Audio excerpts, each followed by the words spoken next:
A jeni ndjerë ndonjëherë të nënvlerësuar? Kjo histori frymëzuese do të ndryshojë perspektivën tuaj mbi suksesin e vërtetë dhe vlerën e brendshme. Një djalë i varfër riparonte këpucë në një cep rruge. Një ditë, një burr me një kostum elegant tha me përbuzje: "Çfarë do të bësh me jetën tënde, duke riparuar gjithmonë këpucë?" Djali buzëqeshi: "Nëse shërohem mirë, me ndershmëri, edhe këpucët janë rrugë për në xhenet." Fjalët e tij mbartnin një mençuri që i tejkalonte vitet e tij. Vitet kaluan. Ai zotëronte dyqanin e tij, ndihmonte fëmijët e varfër dhe u bë një shembull i respektuar në komunitetin e tij. Fillimet e tij modeste quan në një ndikim të jashtëzakonshëm.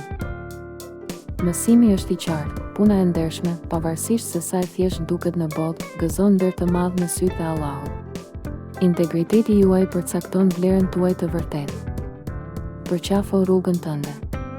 Mos lejo askënd të zvogëlojë përpjekjet e tua të ndershme. Gjej dinjitet në punën tënde, përpiqu për përsosmëri dhe mos harro se suksesi i vërtet matet nga zemra dhe veprat e tua. Shpërndaje këtë mesazh për të frymëzuar të tjerët.